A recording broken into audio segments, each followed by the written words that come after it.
In one of the quiet old quarters of New York City, two young artists, Sue and Johnsy, lived in a small attic studio.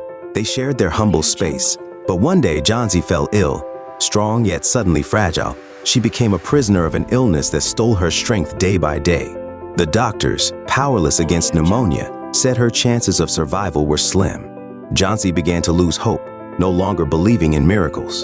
Her gaze became empty, her body weak, and more distressing, her spirit was already beginning to fade.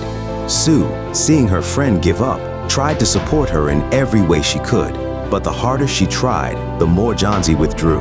Then one day, Johnsy, looking out the window, uttered words that struck Sue like lightning. "I'll die when the last leaf on the ivy vine falls."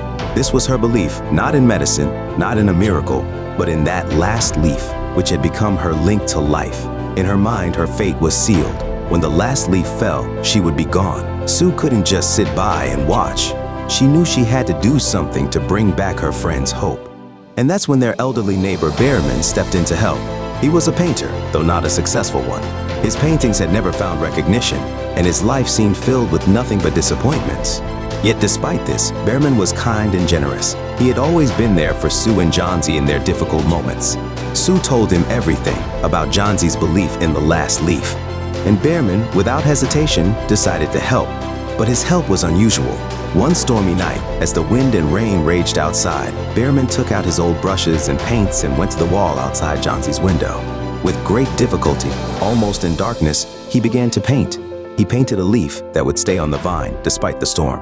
He worked all night, painting it with such care as if it were his final masterpiece. And perhaps it truly was his last work.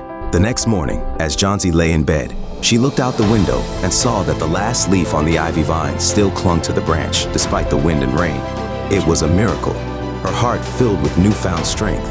She realized that she could still fight, that not everything was lost. Hope returned to her soul, and with each day, she grew stronger. But as it turned out, this miracle had a cost. A few days later, Behrman fell gravely ill. He hadn't survived the night of work. He had caught a cold and soon passed away from pneumonia. Lying on his deathbed, he knew that his sacrifice had not been in vain. When Sue learned of Behrman's death, she couldn't hold back her tears. She understood that this last leaf was not just a symbol, but an act of pure selflessness. Behrman had given his life for Johnsy's. He had become the embodiment of love and kindness that could change the world. Johnsy recovered. She resumed her life but never forgot that last leaf or the man who had given her a chance at a future. Sometimes it's these small, seemingly invisible acts that can save lives. And so the story of the last leaf reminds us that life, despite its hardships, is always worth fighting for.